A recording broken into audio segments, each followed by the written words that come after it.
Still enthusiastic with our sessions? I hope so. Okay. Okay. Guys, you can remind your friends to join Zoom as soon as possible because we will start these sessions because Dr. Sebastian's already with us here. Okay. If you cannot open your camera, please give us the best reactions. So I know that you are here ready to learn together. Please give your reactions or open your camera. Okay, thank you. Anissa, are you there? Okay, thank you, everyone. Yeah, Rinto. Rinto, are you there? Okay. Okay, thank you, everyone. I will start these sessions. Okay.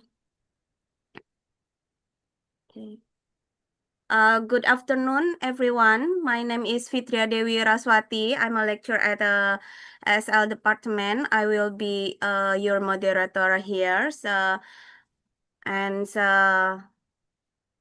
Today we are privileged to have with us a distinguished speaker who will share valuable insight on a topic that is very crucial for both the environmental and human society. Allow me to introduce our honored guest, Dr. Sebastian Verse, from the Leibniz Center for Tropical Marine Research, Germany, also adjunct professor at the Faculty of Marine Science and Fisheries, IPB University. Dr. Sebastian is a researcher who focuses on the interactions between humans and marine ecosystem, particularly coral reefs. His research highlights the socio-economic value of reefs, the challenges they face due to human activities and the climate change, and the ways communities can sustainably benefit from this ecosystem. Today's lecture will explore the topic human uses and socio-economic value of reefs. As we know, coral reefs are among the most biodiverse ecosystems in the world. They provide food, livelihoods, coastal protection, and cultural value to millions of people. Yet, there are also under significant threat. This lecture will help us better understand not only their ecological importance, but also their socioeconomic value and the human dimensions of reef management. To guide our session today, first we will listen to Dr. Sebastian lectures. Afterwards, we will open the floor for Q&A session where participants may raise questions directly or type in the chat box. And finally, I will wrap up with closing remarks. We kindly ask everyone to remain mute during presentation and prepare your question for the discussions. Okay, without further ado, please join me in welcoming Dr. Sebastian. Dr. Sebastian, the floor is yours. Hey, thank you very much for the kind introduction, and thanks for the invitation to this course. I'm very glad to have the opportunity to talk to you. Let me try and share my screen. See if this is working. Okay, I can see your screen. Okay. You still see the presentation or the presenter mode? It's already a slideshow. Yeah. Okay, good. Okay, thank you. Right. So as mentioned, I would like to talk about human uses and socioeconomic value of reefs. My own background is as a coral reef ecologist originally, but I work also on socioeconomic issues, so interdisciplinary with coastal communities, in particular in Indonesia, on issues such as coastal livelihoods, artisanal fisheries, community-based management. And some of these insights, as well as from ecology, is what I would like to cover in this lecture. So when talking about human uses of reefs, the points that I would like to cover today is first to start with a bit of the history and also diversity of human uses of reefs, how long and in what ways are people using them. Then talk a little bit more about the people that are using reefs, so indigenous communities, their knowledge and indigenous forms of management of reefs, before talking a little bit more about coastal livelihoods and then getting at the ecosystem services that reefs provide. We've already heard a few of these mentioned. And then lastly, to give an outlook on, is it possible to sort of put a price tag on reefs? Yeah. So what is the economic value of reefs?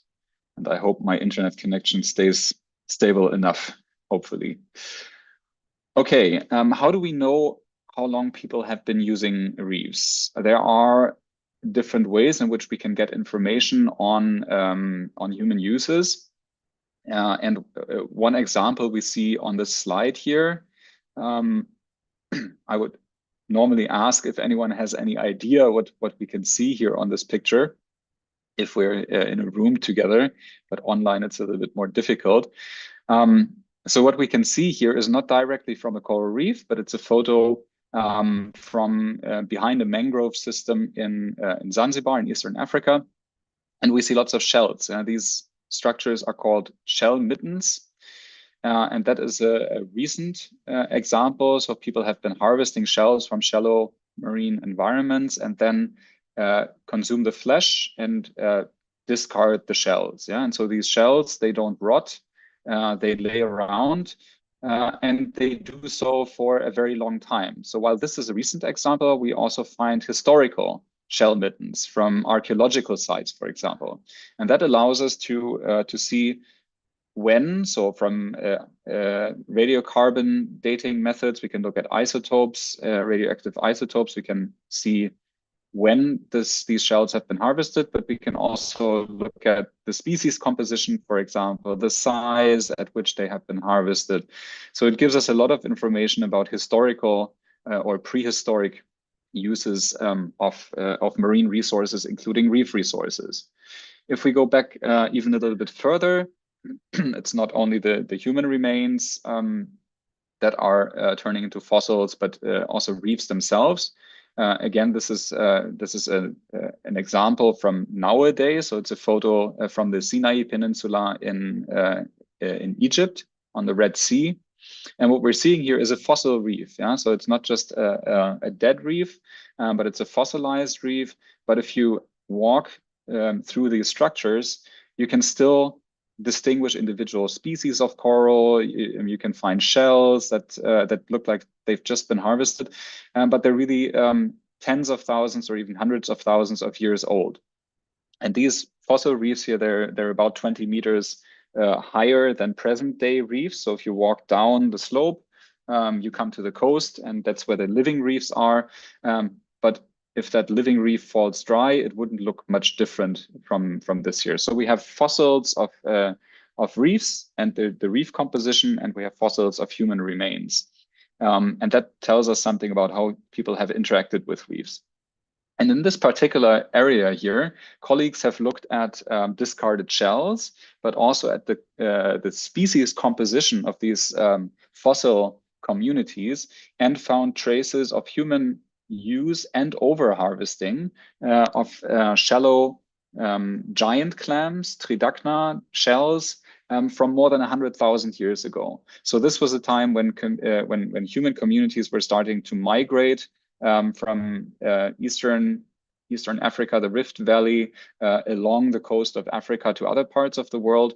And they were usually migrating along the coastline because that's where lots of resources were to be found. And we can see from these very early waves of migration, humans have been around, of course, for a much longer time, but this is like the earliest example of human uses of reefs that are having an impact on coral reefs. So that's historically, but obviously until today, people continue to use reefs and reef resources. And that, of course, has economic implications. Yeah, this is a photo here from a fish market in Fiji. And we see several species here that are of high economic and social value. So the species on the right-hand side that have this sort of horn on their forehead, they're called unicorn fish. And they're really high priced because they're very sought after by the communities in many Pacific islands because they have very thick skin that is very tasty, and so they're economically a very important species, but also importantly ecologically they're very important. So several of the species that you see on this picture here, like the parrotfish in the foreground, these colorful fish, and the gray fish on the right hand side or in the back. They're among the main species that are feeding on algae on reefs. Yeah? And this algae feeding is very important ecologically because it keeps the reef intact and prevents corals from being overgrown by algae. So that's a very important ecological function. But these species are also targeted by humans, so they have a social ecological role in the reef. And there are also, of course, other forms of uses. Not all coastal human uses are exclusively targeting reefs. This is an example from a fish market in Southeast Sulawesi.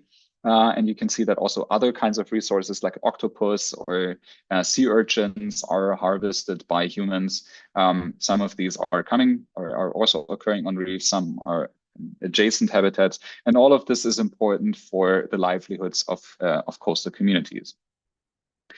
And just as we have a diversity of different species, vertebrates and invertebrates that are used by people, we also have a diversity of technology, of methods that are used.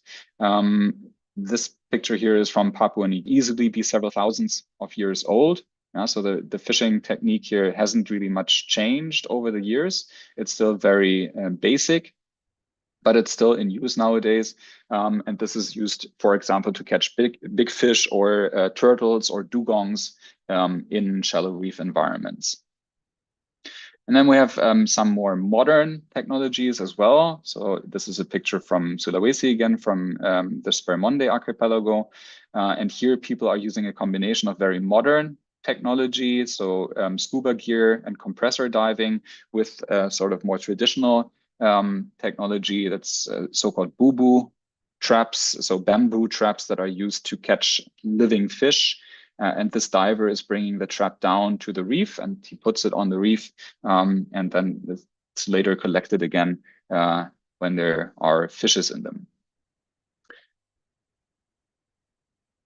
And in this part of the world, we've tried to document really the diversity of different uses.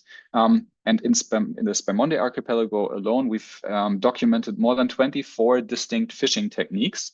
Some of them exclusive to reefs, some of them used adjacent to the reefs.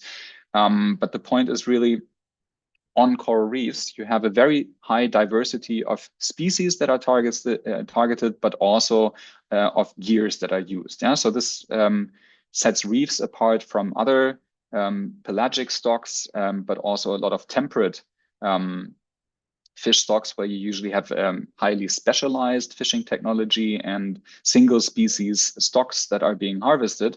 And so a lot of the let's say traditional Western science-based fisheries management techniques are also single species, single technology. And on coral reefs, we really have multi-species, multi-gear fisheries that are highly connected. The same people using different gears, the same people catching different species. And so traditional management methods that rely on single stocks are often not adequate to manage coral reef fisheries. So that's important to understand. Now, besides these direct consumptive uses of reefs with regards to fishing, we also have more indirect uses. Anyone has an idea what we can see here on this picture? It's again a photo from Zanzibar in Eastern Africa. If anyone has an idea, just raise your hand or open your microphone and speak up. I think they're making charcoal. Ah, very good. Yeah. I'm from East Africa, so I know. Okay. Well, it's not completely right, but it has something to do with burning. And but actually, maybe you are right. My assumption for this is that they're producing sort of cement from limestone. So they're piling up the wood, and this wood is burned, and on top you have fossil limestone, and by burning the limestone, you turn it into something that is cement, and that can be used as construction material. So even in Roman times, when people made ancient cement or mortar 2000 years ago, they were using limestone for that, and limestone is nothing else but fossil marine remains. A lot of that is coral, and you can also, we'll see that later on, you can also burn recently harvested coral, and will turn it into this burnt lime. And the lime you can use for interpretation, but thanks, Dotto, for pointing this out. Maybe it's also, they cover this to produce charcoal. I know charcoal production from, for example, mangrove logs is also a big industry on Zanzibar. So I'm happy to stand corrected. So thanks for speaking up.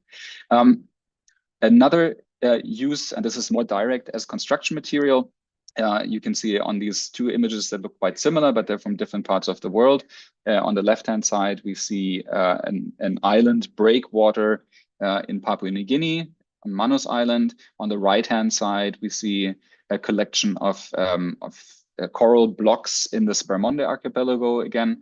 And in both cases, this is used as construction material to pile up and build walls. And in many particularly small island communities, reef rock or harvested living coral is actually the main or the only hard material that's available. It's often far from the mainland. You don't have any stone quarries where you could go. It's difficult to transport cement or to transport bricks. And in that case, taking coral rock from the reef is often the only available material if you need stones to construct something. Unfortunately, of course, this methodology means that the reef is damaged, and you may actually increase erosion by this practice, by removing coral from the reef flat or from the reef. And so instead of preventing erosion by this construction, you may actually contribute to more erosion, ironically. But that's one way in which coral are also used. As another example, that's a settlement by a Bajo community in Southeast Sulawesi. And in this case, the Bajo are using coral to construct sort of artificial islands in the shallow water area, and on these they then build their houses. The Bajo are a marine community, so they are a people that have traditionally been living on the water and roamed the water of major parts of Southeast Asia, and so they're used to living on boats, usually, and like 50 to 100 years ago. Just 1 or 2 generations ago, people were still living completely on boats. And now, because of government requirements and changes in lifestyle, they're increasingly settling permanently, but still they prefer to live over the water. So that's the way that they're used to living. And they make it a little bit more permanent now by building these artificial islands underneath, and that's often made from coral as well. So I'm wondering, does anyone have an idea what this is, what we're seeing here? Again, if you know, please speak up or raise your hand.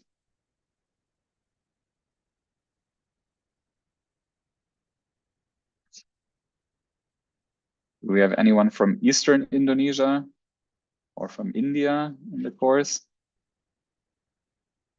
From Maluku maybe, or Papua? So traditionally, this was very widespread all over Southeast Asia. I think even all the way to the Western Indian Ocean. So what we're seeing is so-called betel nut. These nuts here, they're not actually nuts; they're seeds of a palm tree. So it's pinang in Bahasa Indonesia. Pinang, and that is combined together with these leaves here and with seeds of a pepper plant. And when you combine that with this powder here, the mysterious powder, and you chew that together, it has a mildly narcotic effect. And traditionally, this was used very widely throughout South Asia, Southeast Asia, and the Pacific region until a few decades ago. It was mostly replaced by tobacco, but that's like a traditional, sort of narcotic that is also used in ceremonies and so on. And in Papua, it's still very widespread in use. And you can see on markets people selling this mysterious white powder here because it's used in consumption of betel nut. And this powder is actually produced from coral. So this is living coral, or actually now it's not living anymore, but this is harvested from the reef. So it's one species of Acropora coral. It's a branching coral. And so this is collected, piled up. So a little bit similar to the bigger picture from Zanzibar that we saw. And then it's burned. And the limestone then, after it has been burned, sort of falls apart into a powder. And this fine powder, then you sieve it. And then this powder can actually be used for betel consumption. You see this happy fellow here who has a betel nut and has this small container where they carry around the powder with them. And so it's a very important part culturally in this part of the world, and something that even researchers sometimes would like to try. Makes your saliva go really red. It's quite nasty, that stuff. Okay, there's even more exotic forms of use of reefs, also involving plant chemicals. So here on the left-hand side, we see the derris root. So that's a plant that's producing also sort of a mild toxin, and it's used to stun fish, and is ground into a paste. And at low tide, this is then distributed on the reef flat. When the water then is rising up and the fish are swimming around, this sort of it's an anesthetic, it's putting the fish to sleep, and it makes it easier to collect them. And then you have these sort of collective harvesting events, as you see here on the right-hand side, where people are driving fish together and are harvesting then fish from the reefs. So another form of traditional indigenous use, and you can already see there's a lot of people involved in this. Yeah, so it's really like a social activity where many people are working together, and it provides a form of social capital to the people involved in this. Very similar to what we're seeing here on this image. That's something you would traditionally find on many Polynesian islands in the South Pacific. So this is a large fish pond, and it's a historic or even prehistoric fish pond. So these very large structures are erected in shallow reef environments by building huge stone vaults with an entrance, a small entrance that fish can swim into, but they're usually not finding their way out again. And again, you can see from the size of this, it takes a whole community to work together and construct these and maintain these walls. So historically, this was a very important social capital community event that brought people together. And in these fish ponds, then fish would swim in and they grow up naturally. It's an extensive cultivation system. You don't need to provide surplus food or feed to this, but the fish are extensively growing up, and then you can harvest as a communally the resources that are growing there. So lots of very historical old uses of reefs, and obviously, that means that people have, over thousands of years, developed quite extensive knowledge and forms of using and managing marine resources. But funnily enough, by Western science, that was really overlooked for a very long amount of time. People didn't really know about this or want to know about this, didn't really see the value in these traditional forms of knowledge. Until one person came along. He was really the pioneer of working on local ecological knowledge in coral reef systems, and that was Robert Johannes, who was working in the 1970s in Palau and really was a trailblazer. He was the first person to really work with indigenous communities and document the knowledge, and many other people have followed in his footsteps afterwards. So one thing you need to know about coral reefs that has puzzled scientists for a very long time is that they're one of the most productive ecosystems. They're really species rich. There's a lot of primary productivity going on, but still they are very easily over-harvested. Now, you cannot harvest a lot of resources from a coral reef system. They're very easily disturbed. So that is something that's puzzling. Why is such an abundant system so vulnerable to harvesting pressure? And so this inspired Johannes, who was a trained fisheries scientist from Australia, to go to Palau and test ecological hypotheses to explain these upper limits to fishing. Why is there a certain limit to fishing? And then as he wrote a book about this experience later, and as he says himself, after a few weeks, I became aware of various political, cultural, and economic pressures impinging on fishing in such a way as to make my purely biological explanation seem quite simplistic. So simply put, things were very complex. It's not just biology, but there are a lot of social, cultural factors that are affecting fishing, as you would expect. And so we started to document this sort of the local practices and knowledge. And he found a treasure trove of new information unknown to science on things like local fishing methods, seasonality, signs and indicators for ecological phenomena. He demonstrated that there was an indigenous conservation ethic. There were forms of fisheries management that were quite sophisticated. There was knowledge on the physical environment and also novel ecological knowledge on species or behaviors that were previously unknown to science. So this book is now out of print, but sometimes you can still find it in old libraries or in antiquarian shops. I really encourage you to read it. It's a great book, even nowadays, 40 years later. Yeah, and there are since Bob Johannes, there have been many studies into traditional ecological knowledge and management systems, TKMS.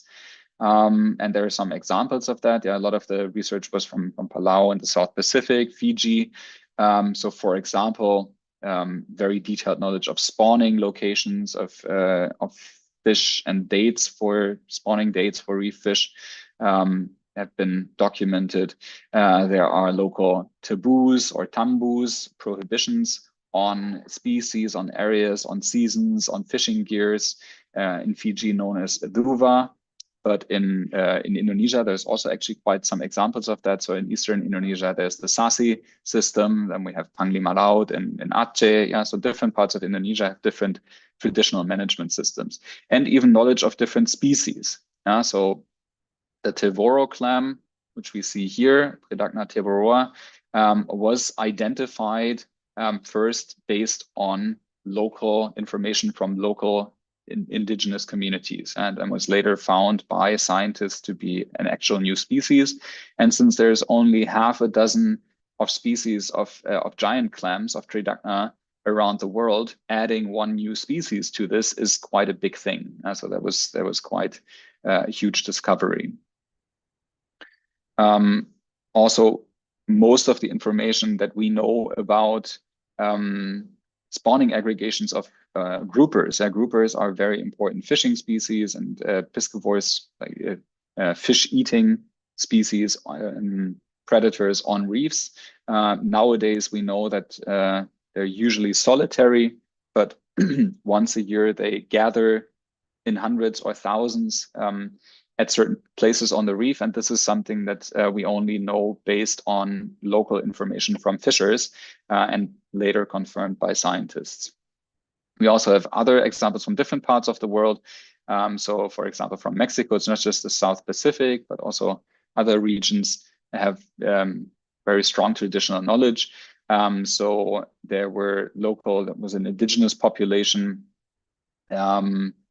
that had these legends about a type of turtle that's sleeping underwater and sort of overwintering for a very long amount of time.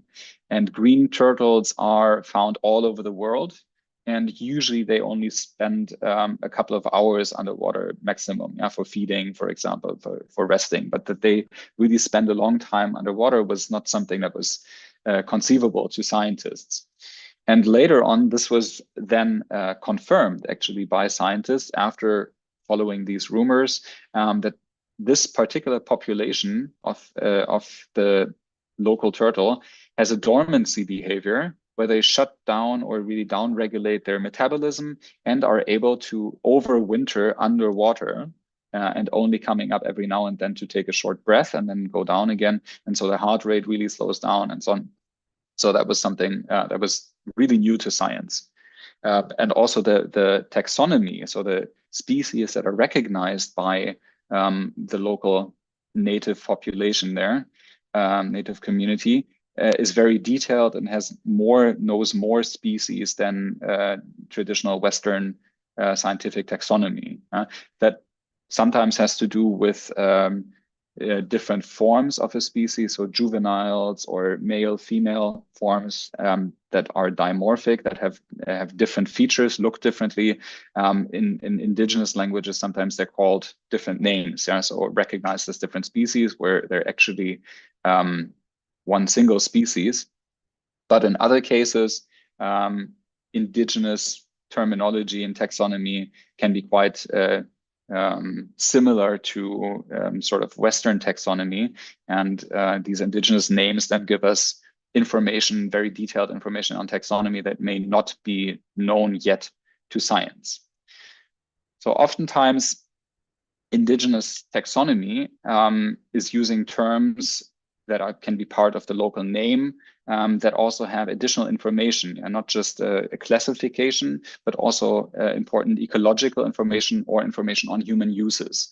So for example, in the South Pacific, different forms of fish aggregation behaviors have different distinct terms, local terms, depending on what kind of species are involved, where they are, if they're at the drop-off or in the channel of a reef, or what it looks like. If it's like a tornado underwater or like a cloud, there's different terms for that.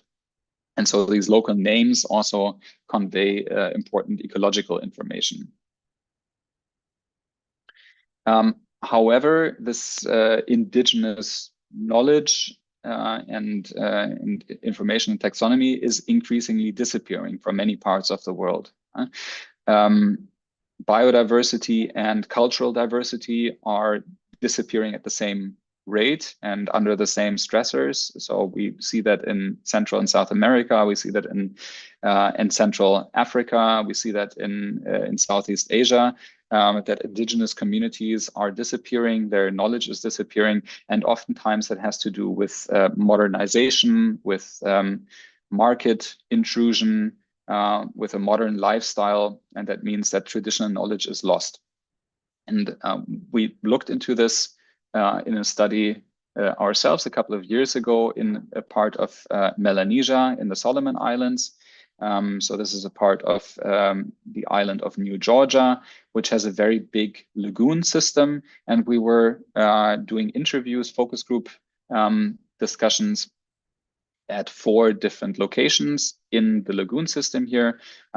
Munda on the western side, that's like the local, you could say the local town center.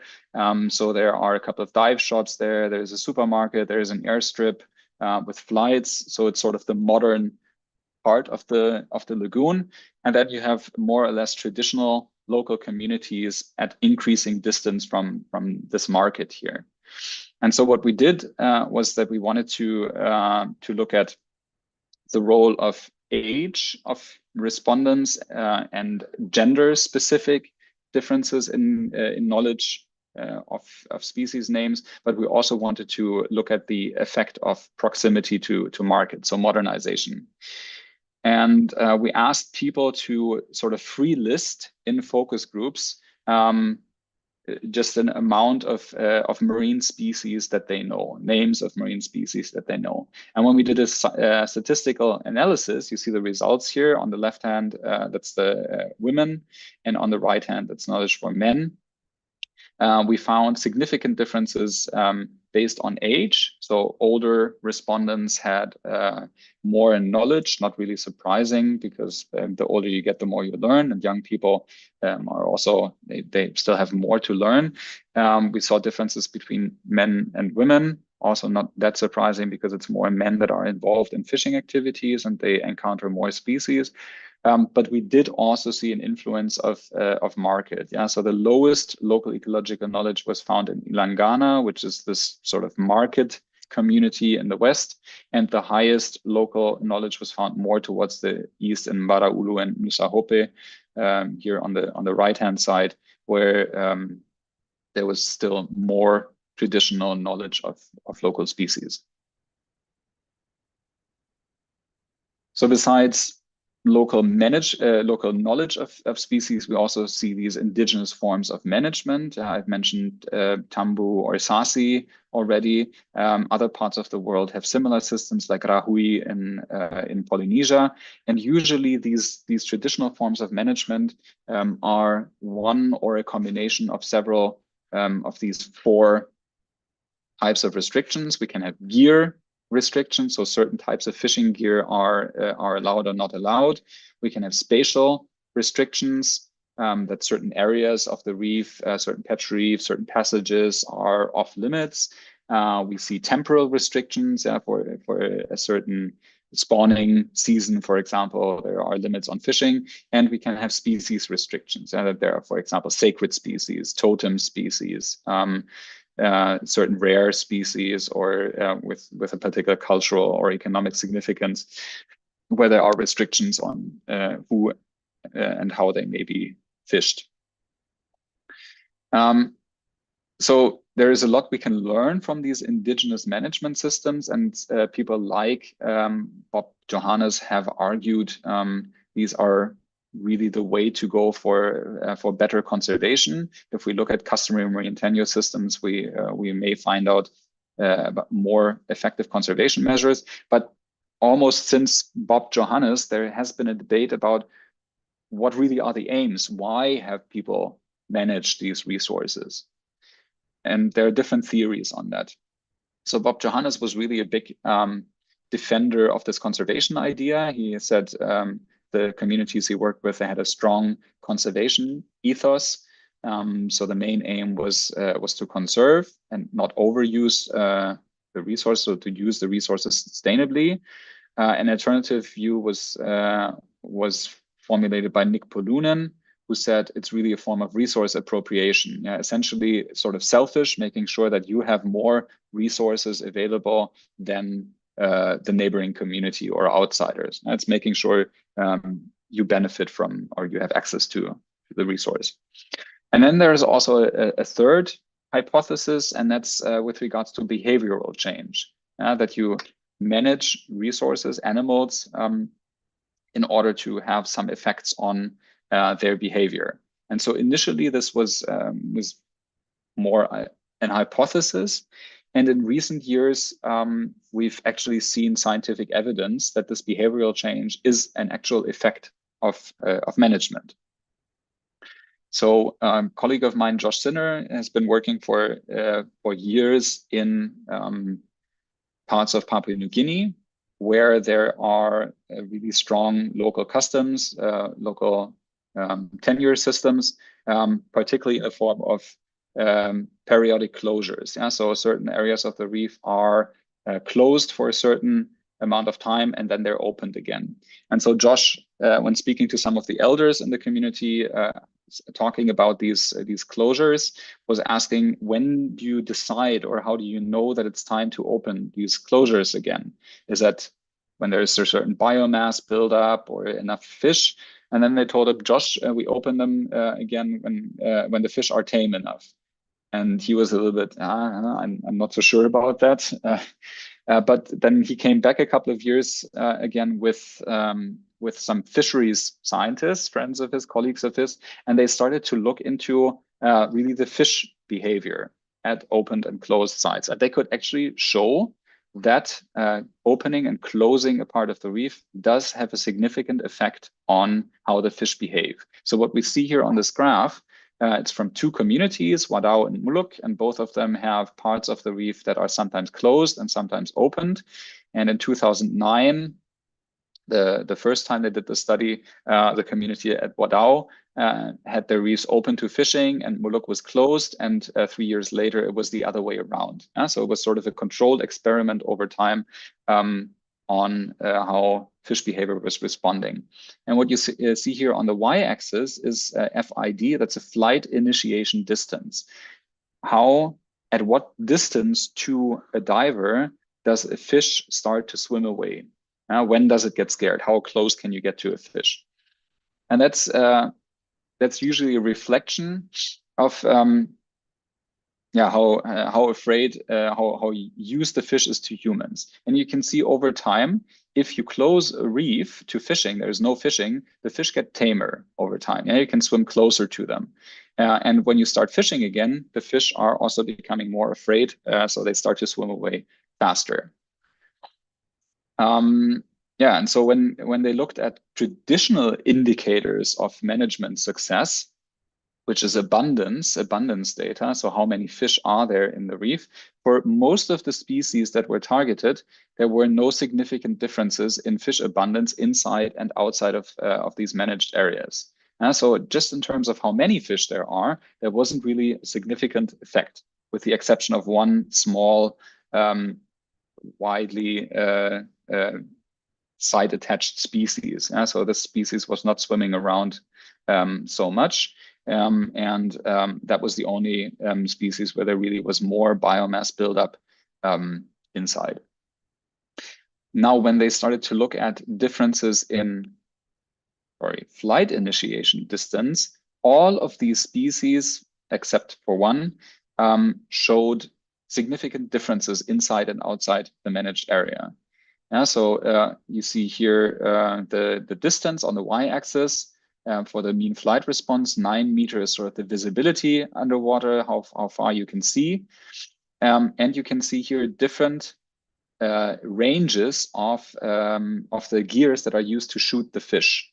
So most of the fishing here is with spear guns, and most of the species are shot with these sort of rifle type spear guns.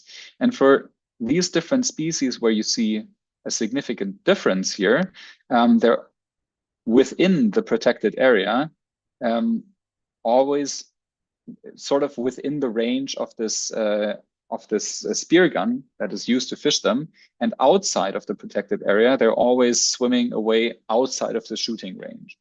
The only species for which the flight initiation distance outside is different is the species here, Tinichilus striatus, which is caught with a different spear gun that doesn't shoot so far.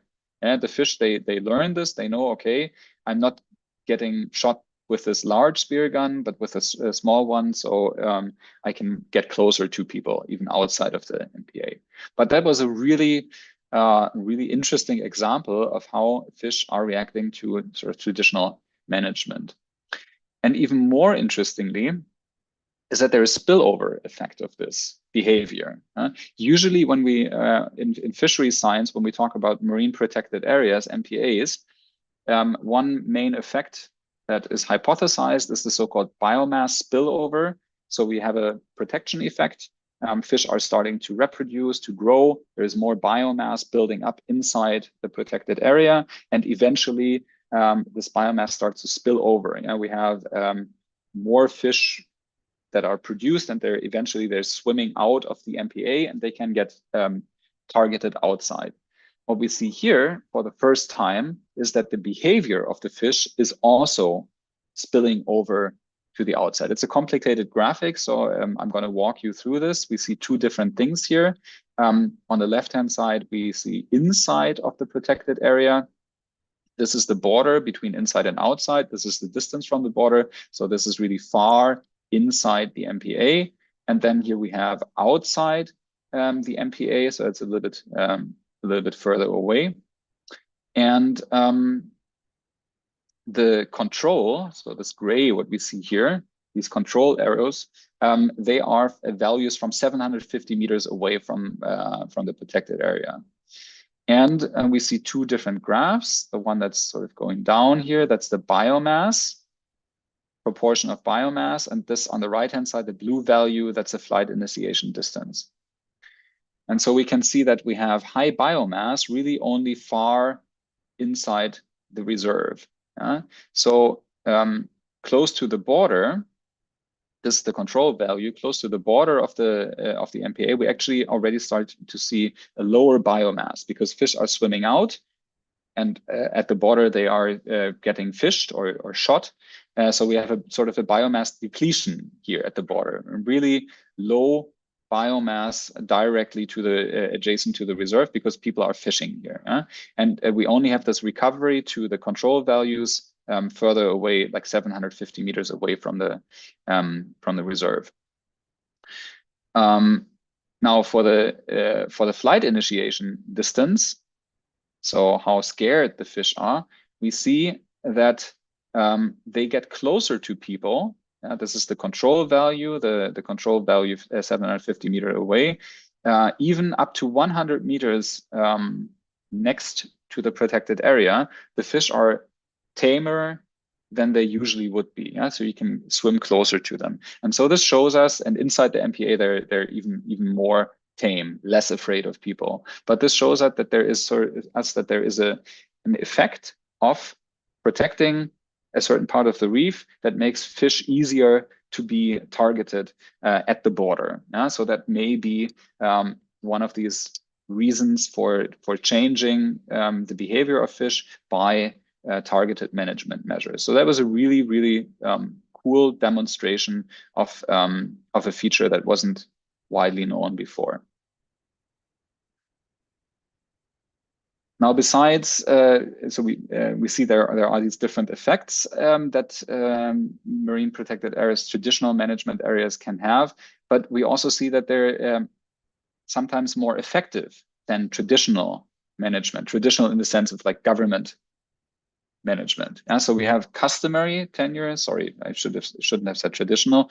The customary local community-based management we see here on the right-hand side. Then we have a couple of marine protected areas that are managed together with the government. And on the left-hand side, we have government-run national parks. These are data from Philippines, Eastern Indonesia, and Papua New Guinea. And the values on the y-axis, so these bars here, they're biomass ratio. So it's a comparison of the biomass of fish inside the MPA versus outside the MPA. If this is 0, it means there is no difference. And we can see all of these national parks, they're managed by the government. They have no measurable effect on biomass. The biomass inside and outside is the same. All of the traditional managed areas, the customary community-based managed areas, have higher biomass, significantly higher biomass inside the managed areas, even one of the co-managed areas. So there is something about traditional management, local forms of uses and management that really makes this management very effective. And that's why as resource economists or as managers, we should really be paying attention to local community-based forms of management because these rules are more effective. Some of the reasons for that are that people tend to follow rules more if they're involved in making these regulations. If there is a distant government somewhere, in the example of Indonesia, somewhere in Jakarta, and you're living on a small island in the Aru Islands or K or somewhere in Papua, maybe you don't feel that these regulations have been made with you or for you. They're imposed by an outside agency. But if you're chief of the village or the village elders are making these regulations, then you're probably more likely to follow them. The other reason is that enforcement is also done differently. These traditional managed areas, they usually have local community-based forms of enforcement. So social stigma, for example, if you're not following the rules, no one will talk to you. You're not going to marry in the village. You're maybe an outcast. Yeah. So these are very effective forms of deterrence that make management quite effective. In the form of the national park, it's more the government that's responsible, and oftentimes government lacks resources, doesn't have enough staff, there is no gas to run patrol boats, and so on. So another reason why government-run management is often not so effective, and why we should be looking towards more community-based or traditional forms of management. And more recently, there really has been a lot of interest in these forms of traditional management, also in Indonesia. So one sort of recent trend that people are starting to look at are these sort of so-called other effective area-based conservation measures. So things that are not marine protected areas, but they are managed for some reason. So there could be customary management, not necessarily for conservation, but they also they are effective. Yeah, they achieve some conservation outcome.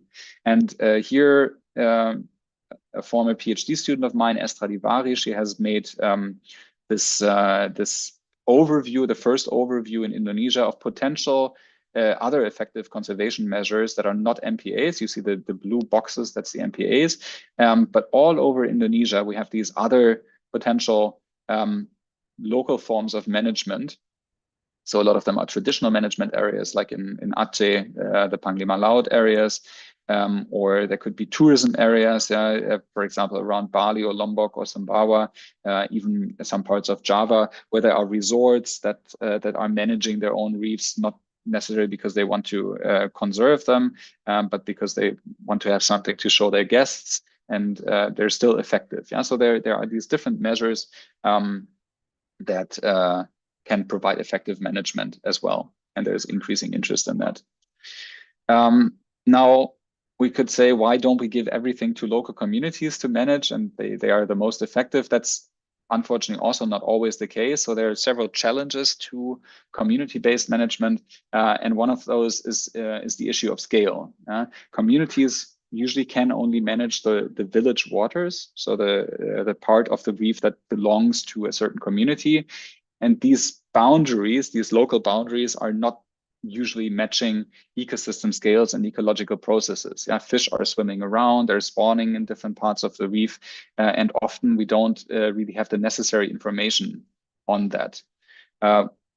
One exception is this nice study here by Glenn Almany and colleagues from Manus Island in Papua New Guinea, where they followed a grouper spawning aggregation. There was a genetic study. So they took samples from the spawning aggregation here and then worked with local communities to get fin clips of all the different young grouper that were caught in different parts of the reef system. And so by genetic tracing, they could identify where the fish that are spawning here or have been spawning here, where their offspring are ending up. And we can here in this example actually see that most of the offspring is actually within the waters of the same community where the spawning took place, and only some of them are ending up elsewhere. And that's important because the cost of enforcement for a marine protected area is usually borne by this community that controls the spawning side. So they bear all the cost of management and of enforcement, but the benefits of this management are potentially reaped by other communities. And in this case, we can see that it's actually just these two communities, Loka and Pere, and if they manage together and share the burden, they also can share the benefits of management. And this is important information to have with regards to, is it worth it? How much investment do we need for management? And how can we convince communities to collaborate? But this information is difficult to get. You need genetic studies, you need very high sample sizes, and so we don't necessarily always have that. And so that means issues of scale are continue to be a critical challenge for community-based management. So I don't know with the audience of this particular group. Usually I'm giving this lecture to biologists, and so they don't necessarily know what livelihoods are. I think in your case, you probably know or have heard about livelihoods. So I can sort of skip through this. It's a means of gaining a living and comprises capabilities and assets and activities. Probably know this. Coastal livelihoods are important for us as marine biologists because they are what links people to coastal resources. And in large parts of the world, particularly in the tropical belt, so like here in Indonesia, for example, the large proportion of the population is living close to the coast. Yeah, so coastal marine resources are really important for livelihoods of people that are living at the coast. For example, it's estimated that fish catches from shallow coastal waters in Asia alone are supporting an estimated 1 billion people. Yeah, so this is not only coral reefs, but a large part of this is coral reefs. In Indonesia, we have 2/3 of the population are living less than 50 kilometers away from the coast. And within 10 years, the number of people, coastal fishers in Indonesia had increased by 40%. This was about a decade ago. And part of that was influenced by the Asian financial crisis. We're probably seeing similar increases or strong increases also as a result of the COVID crisis and of the financial crisis in 2008 to 2010, where many people are losing their jobs in other sectors. And then they're sort of migrating towards the coast and start fishing because often coastal resources are perceived as open access resources, so available to people if they're losing formal employment. Yeah, so they're an important informal source of livelihood. If we look at the number of coral reef fishers, it's actually not that many people, 6 million around the world. The large majority of this is actually living in Southeast Asia, 3 million people. So out of the total population, it's not that many in Southeast Asia. Only 5% of the rural coastal population are reef fishers, but in other parts of the world, like the Western Pacific, really a big part of the coastal population are also fishers. Yeah? So fishing is an important coastal livelihood. We have around 1 billion people around the world that are living less than 100 kilometers away from a coral reef. In small island developing states, that's almost the entire population. And the population density close to coral reefs is 4 times higher than the global average population density. So again, coastal resources and coral reefs in particular are really important as providers of ecosystem services for these coastal people. So about 500 million people worldwide are estimated to depend on ecosystem services of coral reefs. And of these, about 30 million are totally dependent on reefs, for example, because they live on small islands that would erode away if the reef were damaged. So for example, the entire land is built from coral reefs. So ecosystem services from reefs important to people, and coastal livelihoods, it's important to understand, are also not sort of in silos, but they're really livelihood portfolios. Yeah? So we see people that are living on the coast that are engaged in a high number of different activities. This is a typical photo from a coastal setting in the Solomon Islands, where we did this study on folk taxonomy that I showed before, local ecological knowledge. And you can see that people are living right near the water here with their houses, but they also have the jungle in the back, and they have gardens around the houses. So they have lots of different activities that they can engage in. And we see this nicely illustrated in the study here on the right-hand side, interviews with households in a small island community in Fiji, where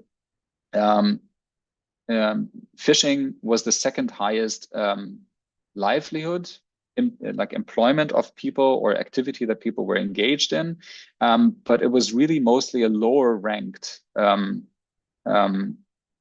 activity, a lower ranked occupation. Most of the people in this community were actually farmers.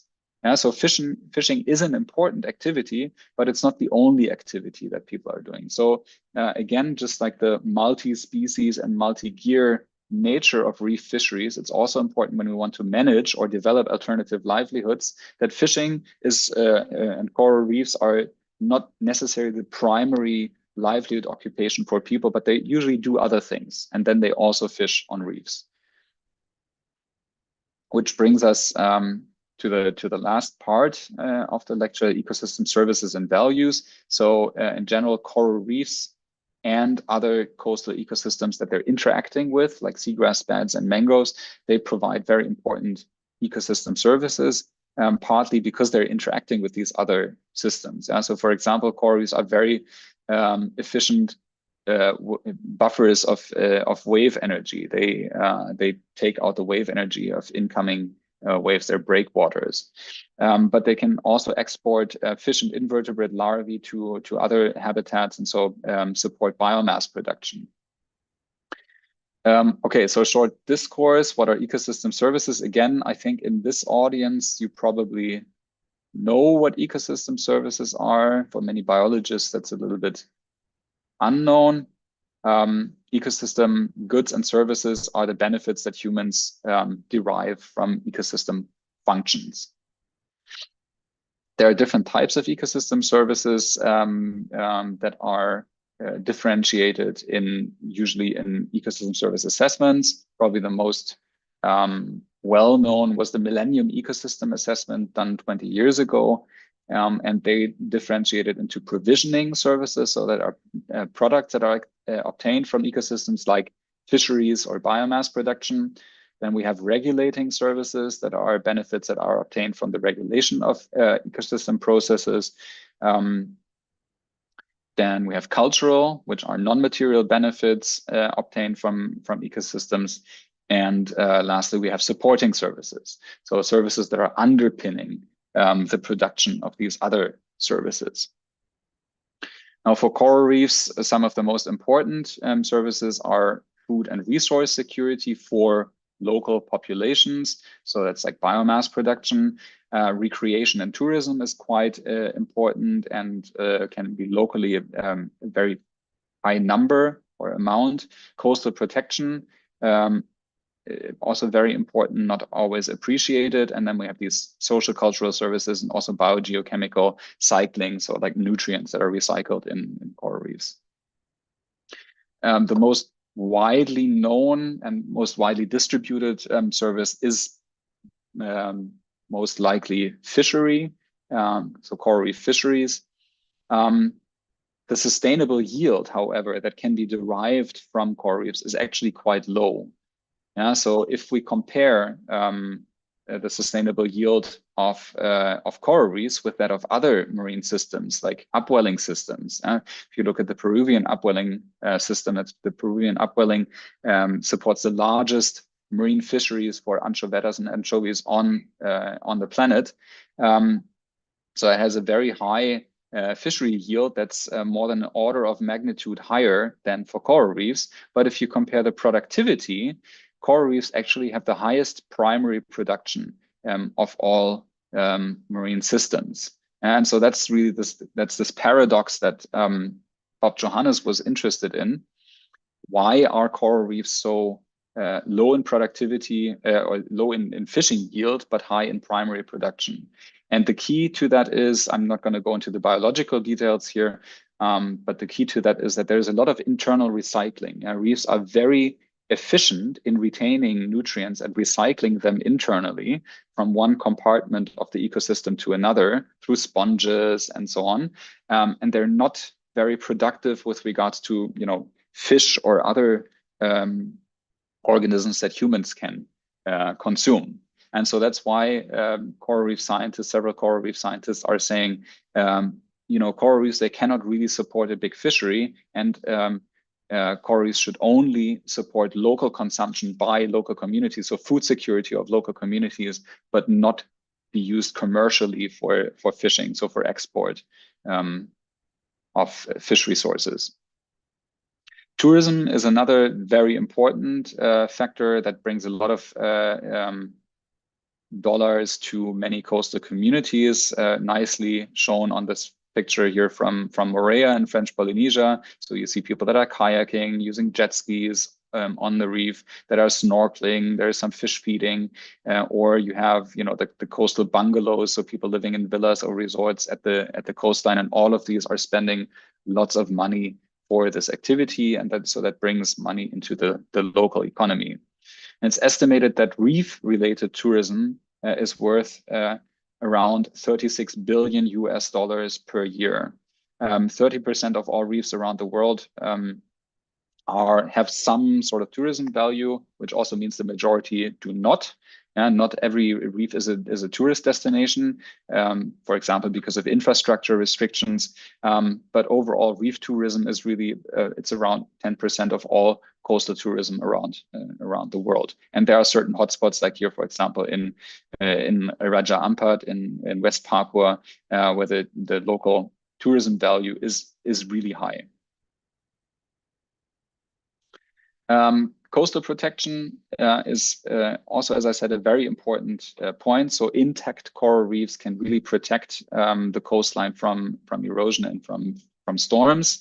And they reduce the wave energy by, or can reduce the wave energy by more than 90%. If we look at the wave height, and how it's changing over the reef flat, if we go from a station on the outer reef here, W5, to the island, and we look at how wave energy is attenuated from the right-hand side of these graphics here to the left, we see that there is a significant reduction right over the reef, and then over the reef flat, the rest of that energy is taken out.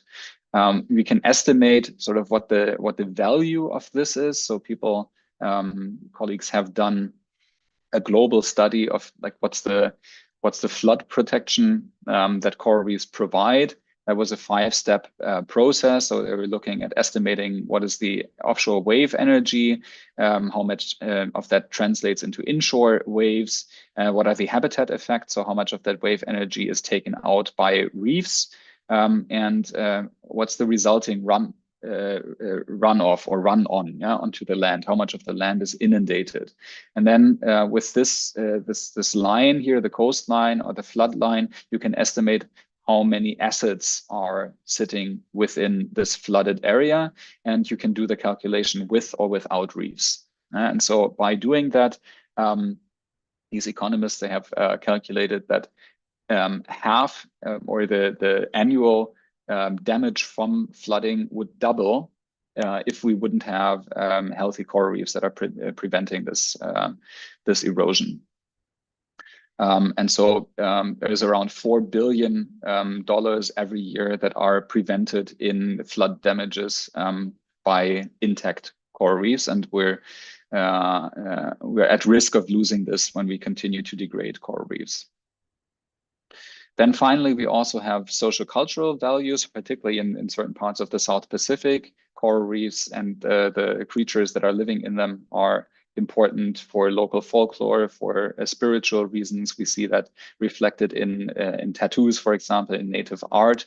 And if we merge these social cultural values with management, for example, we can make management much more effective. So this example here is from the island of Tahiti, where there is an MPA in an area where, according to local tradition and local belief, there is a portal to the afterlife, the underworld. So the souls of the dead are entering the afterlife through this part of the nearshore environment, and by protecting it, you're actually sort of reinforcing or building on local beliefs. And so that means this MPA has very strong local support and is actually followed quite well. So it means integrating social cultural values in management makes it more effective. So final question: is it possible to put a price tag on coral reefs? Can we do that? Calculate the global value? Yes and no. The economic value of reefs really differs depending on the method that's used. You're economists, so you probably know the different valuation methods much better than I do. But there are different stated preference values, expenditure value, and so on and so on. You can use different methods for that. The location, of course, matters. If something is more accessible, it probably also has a higher value than the remote reefs where there are no people, what kind of factors you are considering in the valuation, and so on. But still, with all this complexity, people are trying to come up with estimates. So, for example, sustainable fishery value for reefs in Southeast Asia is estimated at $2.4 billion per year. Tourism on the Great Barrier Reef alone is $5.6 billion per year, which is 0.5% of the entire GDP of Australia. And by trying to bring all of this together, there was one study, the TEEP study about 10 years ago, that was trying to compile economic values of different ecosystems on the planet. And you can see that coral reefs, they do have quite a high range of values, but they're also on average the most valuable ecosystem that we have on the planet. So if coral reefs were considered a state, they would be smaller than Pulau Jawa, smaller than the island of Java, but they would be the third largest economy in the world. So it's an estimated 9.9 trillion US dollars per year in ecosystem services that coral reefs are providing. Okay, so that was my last slide. I would like to summarize. Coral reefs have been used by humans for more than 100,000 years. There's a very rich tradition of use and management of coral reefs. There's a diversity of uses that is not just restricted to food production, but also extends to building material, for example, or other kind of consumables. Reefs do provide livelihoods directly or indirectly for millions of people around the world, hundreds of millions of people actually. They're very productive and diverse ecosystems, but there's very little surplus production. So you cannot sustainably remove a lot of biomass from reefs. And ecosystem services from reefs make them the most valuable ecosystem on the planet per area. That's it. I still have some recommendations for literature. If anyone is interested to read a little bit further, then you can look at these books here. Reef Fisheries, The Word of the Lagoon is by Bob Johannes. And there's also a book on economics of coral reefs, which might be interesting to you. Okay, with that, I'll stop my presentation and I look forward to any questions you may have. Thank you. Okay, thank you, Dr. Sebastian, for the enlightening presentations. We will begin the Q&A sessions. We already have questions from Serzada on the chat box. What is the chemical name of this mysterious powder that you mentioned earlier? And then how much oil and gas exploration harmed the coral reefs? How and what food chain cycle is damaged due to this kind of exploration and the ecosystem? Perhaps you can answer the Serzada question first, Doctor. Yeah. Okay, thanks. So just quickly, the chemical name of the mysterious powder. The powder is limestone. So that's calcium carbonate, CaCO3. So it's quite simple. There's probably also other substances that are mixed into it, but in general, it's limestone, calcium carbonate. How much oil and gas? How much does oil and gas exploration harm coral reefs? Depends on where the exploration is taking place. So obviously, if you drill directly in a reef environment, then you do direct physical damage to the reef. So that's of course not good. Then we have the indirect damage of oil and gas exploration. So parts of the Middle East, for example, where there's lots of infrastructure construction, like port infrastructure, terminals, and so on. Often that happens on the coastline or on coral reefs, and so there is significant damage from this construction activity. And exploration can have damage. For example, if there is seismic, we call it seismic charges and drilling that causes noise pollution, and many reef creatures are sensitive to noise, so they use reef noise for orientation. And if there is noise pollution, then this orientation capability is disturbed. And then, of course, we have the indirect effects. For example, if there's shipping and a tanker, an oil tanker, is crashing onto a reef. That happened several times. So, for example, in the Red Sea, that has happened before, and that's probably the worst case, if there is an oil spill. Again, we've seen that in several parts of the world. If there is an oil spill and that oil as a chemical is reaching the coral reef, then it can also have very severe damage, because reef organisms are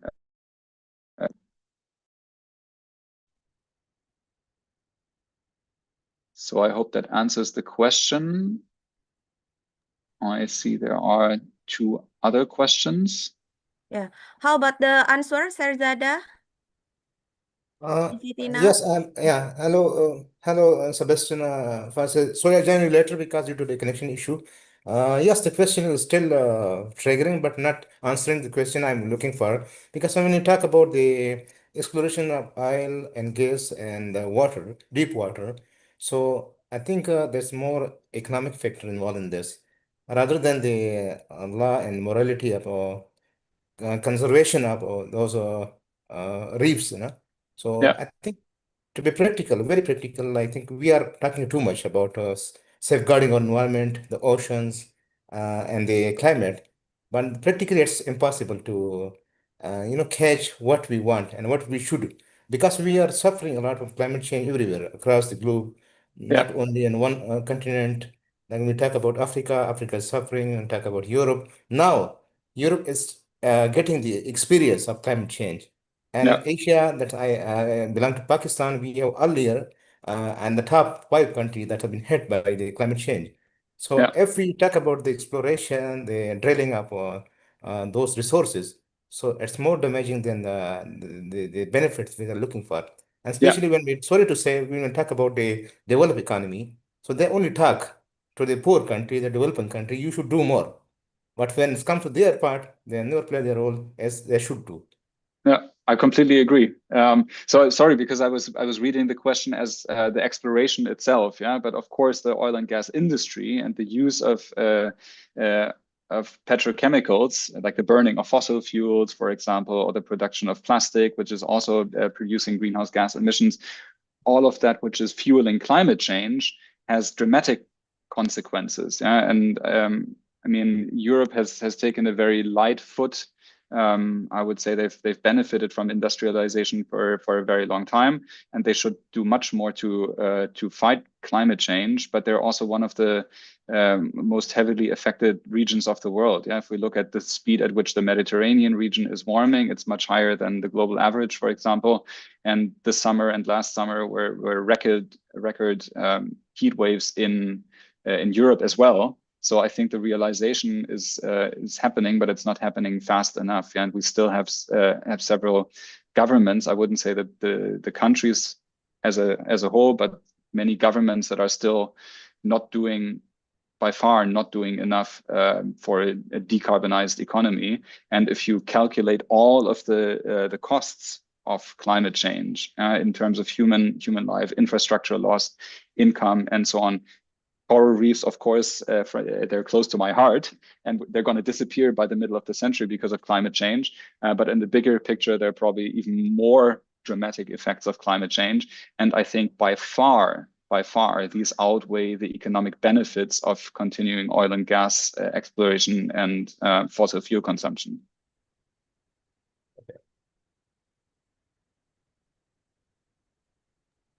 Okay, how about the answer, Serzada? Is this enough?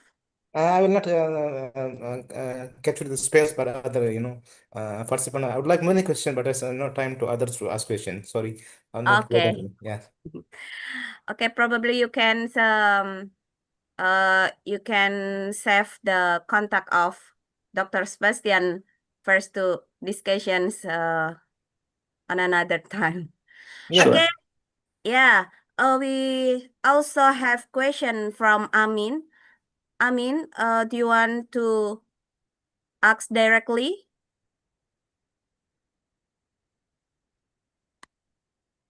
The question is, how might the loss of coral reef impacts the 500 million people who depend on them worldwide? Yeah. Yeah, some of these effects will be quite immediate, and others are a little bit more indirect. Yeah, so 500 million. Some people are also saying 850 million people that benefit from coral reef ecosystem services. If it's in the case like Vanuatu, for example, an island nation in the South Pacific, which is drowning, literally drowning because of the sea level rise and reef degradation. If the reefs there are bleaching, they cannot keep up with sea level rise anymore. If you have a healthy coral reef, usually it can grow if the sea level is rising. It can grow with the rising water, and it will keep up. So there is less risk of islands drowning. But if the reef is degrading, if it's damaged, if there is coral bleaching, then it cannot grow anymore. And so that means these islands are sinking. And that's what we're seeing, for example, in Vanuatu. And people from there are now resettling as climate refugees to other countries like Fiji, like Australia, like New Zealand. So that's a direct effect. Among these 850 million people, we also have people that are involved, for example, in the coral trade. People like aquarium traders in Europe that buy corals or coral reef fish and sell them to people with aquaria. So they would also lose income if coral reefs are lost, but it's not, a fundamental loss for them. They could probably start to cultivate or to sell other kind of species that are not coming from coral reefs. So you really have a range of impacts. Not 850 million people will be fundamentally affected if coral reefs are lost. But I would also say humanity as a whole is losing something fundamental if we're losing an entire ecosystem. And that's what we're talking about. We're talking about the complete loss of an ecosystem around the world, around the planet, within maybe as little as 30 years from now. And that's quite dramatic because we have around 1 million species that are associated to coral reefs. So 1/3 of all marine species are associated with coral reefs. And if we're losing the coral reefs, there are also these sort of knock-on effects that are very difficult to predict. And morally speaking, we as one single species being responsible for the loss of up to 1 million species and an entire ecosystem is something that's quite heavy. And I hope that we as a species can pull together and avoid this loss, besides the dramatic economic consequences. Okay, that's the answer. Amin, is it enough? Okay, thank you so much, Prof, for your answer and great explanations. One more question, please. Are there any other questions from you, guys? It's very clear. Okay. Maybe I see Shahzada still has a question. Yeah. Oh, okay. Sorry, Dotto, maybe you want to go first because you didn't have a question yet. Okay, Dotto, yes, please, Dotto. Yeah, I'm just curious about this explanation about how important we have about this color leaf. And according to my understanding, I didn't know that this is very important before, but today I get more awareness about it. So regarding to my little question is about, so since power leaf is not just for main ecosystem or helping people for building material, something as you mentioned in your presentation. So do you think this color leaf can be used as a way to maintain our, maybe, what do we call it? Climatic changing, like flood or tsunami. So if people keep harvesting, do you think this can help or can influence this kind of disaster to happen? So it's a little bit complex. Yeah, so there are direct and indirect ways in which coral reefs are interacting with climate change and with the effects of climate change. So we have the direct physical interactions. Yeah, like I said, coral reefs are very efficient wave breakers, and in areas where we have intact coral reefs, they help with flood protection because they take out wave energy. They produce sediment. So, for example, in islands like the Maldives, where people really like to go and spend a lot of money to sit on these very nice sandy beaches, almost all of that sand is produced by coral, which is then degraded by parrotfish. They poop it out, and so actually all that sand is parrotfish poop, but it's semantics. So all of the sediment is produced by corals. And if we lose the corals, we lose the nice sand that also has an economic value. It can be used as building material, for example. Yeah, so for construction, to produce cement.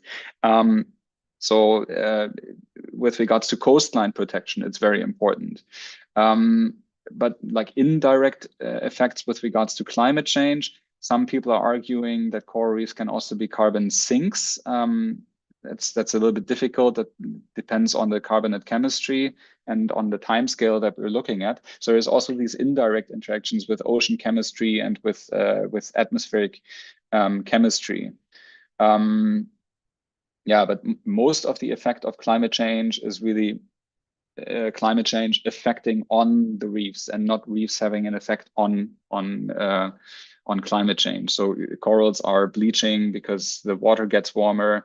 We're losing species because the water gets too warm or too acidic.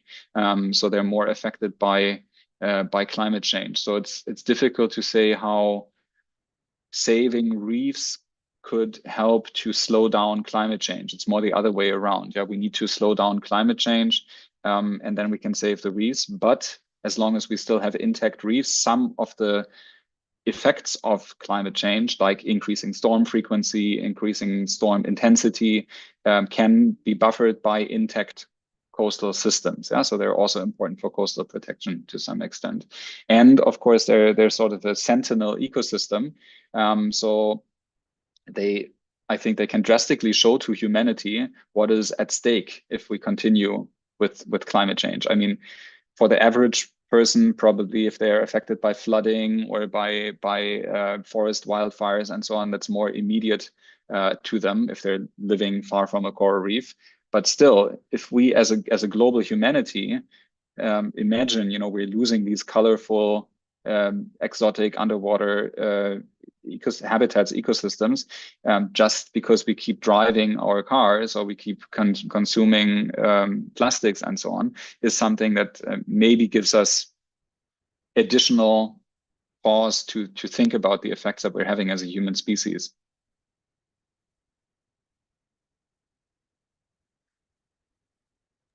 Okay, Okay, how thank about you. Okay.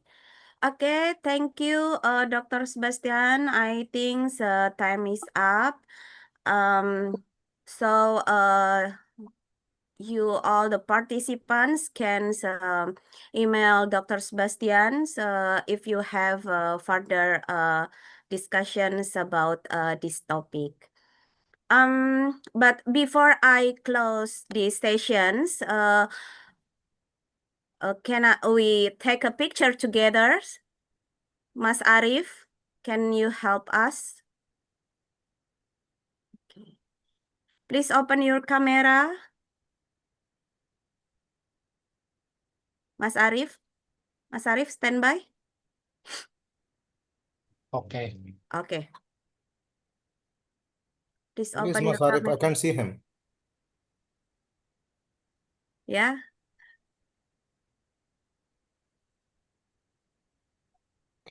Okay.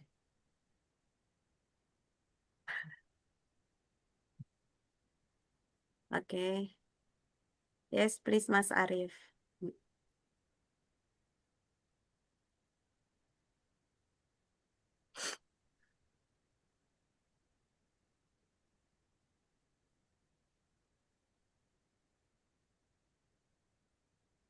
Fipa, you are upside down. What is this?